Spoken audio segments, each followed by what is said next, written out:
Eh, Assalamualaikum warahmatullahi wabarakatuh. Selamat pagi, selamat siang, selamat malam kepada Bapak Dr. Eni Siregar, Sarjana Pendidikan, Sarjana Manajemen, dan Magister Manajemen. Di sini izin memperkenalkan diri, nama saya Muhammad Rafi Hilal dengan NIM 41322010027 dari Prodi Teknik Mesin Angkatan 2022, saat ini semester 5. Di sini saya akan menjelaskan tentang rangkuman dari modul 7 sampai 15 yang akan memenuhi syarat dari pengumpulan tugas besar 2. Di sini saya akan menjelaskan terlebih dahulu dari modul 7, yaitu Konstitusi Overall Law sebagai dasar tata kelola negara.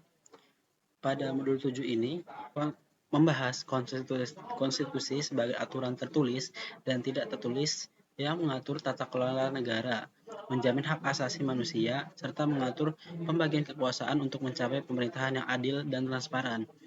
Prinsip rule of law meningkatkan supremasi hukum, kesetaraan, transparansi, dan akuntabilitas yang menjadi fondasi keadilan sosial dan kepastian hukum bagi seluruh warga negara. Selanjutnya modul 8, yaitu hak asasi manusia.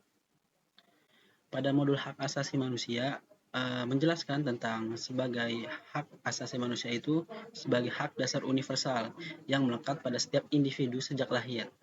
Dijamin oleh Undang-Undang Dasar 1945, Pancasila, dan berbagai undang-undang penegakan HAM, dilakukan melalui lembaga seperti Komnas HAM dan Pengadilan HAM, serta melalui pendidikan untuk membangun kesadaran masyarakat akan pentingnya penghormatan terhadap hak orang lain sehingga terciptanya kehidupan yang damai dan keadilan. Selanjutnya pada modul 9, yaitu tentang geopolitik dan wawasan Nusantara. Di modul 9 ini menekankan tentang wawasan Nusantara sebagai cara pandang berbasis Pancasila dan Undang-Undang 1945 yang menekankan persatuan dalam keagamaan dan dalam keberagaman untuk menjaga keutuhan NKRI. Implementasinya mencakup berbagai sektor kehidupan dengan tujuan membangun nasionalisme, menjaga stabilitas, dan memperkuat kedaulatan bangsa. Lalu pada modul 10, modul 10 ini menjelaskan tentang geostrategi dan ketahanan nasional. Membahas tentang geostrategi sebagai strategi berbasis kondisi geografis yang memanfaatkan keunggulan letak strategis Indonesia untuk melindungi kedaulatan negara, serta ketahanan nasional sebagai upaya komprehensif untuk menjaga keseimbangan antara kesejahteraan dan keamanan melalui integrasi Trigatra atau alamiah dan Pancagatra sosial.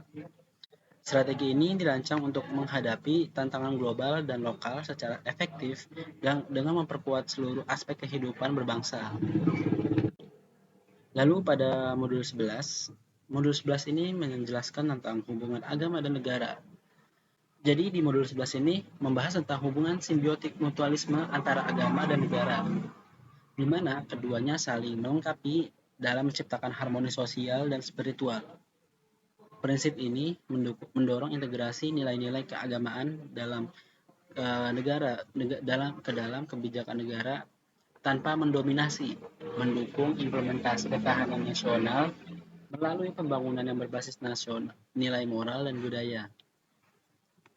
Lalu pada modul 12 ini menjelaskan tentang otonomi daerah, yaitu mewujudkan efisiensi dan pemerataan pembangunan, dan menjelaskan tentang otonomi daerah sebagai desentralisasi kewenangan yang memberi ruang bagi pemerintah daerah untuk meningkatkan efisiensi, mempercepat pembangunan, dan memenuhi kebutuhan masyarakat secara spesifik.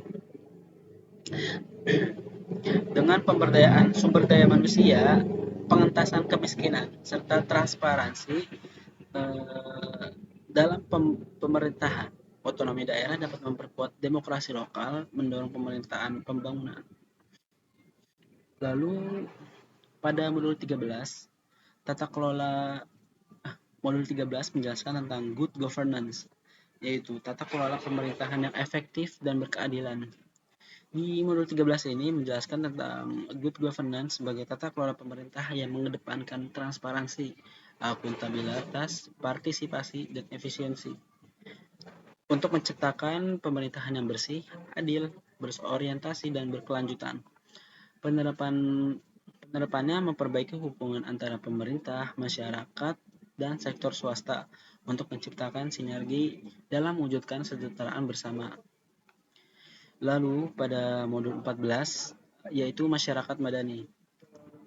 Menggambarkan tentang Pada modul 14 menggambarkan tentang masyarakat madani sebagai masyarakat demokratis yang menjunjung pluralisme, modernitas, modernitas. Lalu ada pada modul 14.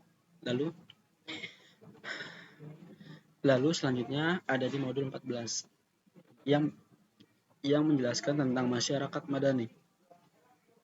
Jadi di modul 14 ini menggambarkan masyarakat madani sebagai masyarakat demokratis yang menjunjung pluralisme, moralitas, dan kebebasan sipil dengan mendukung pendidikan, pemberdayaan ekonomi, dan transparansi institusi.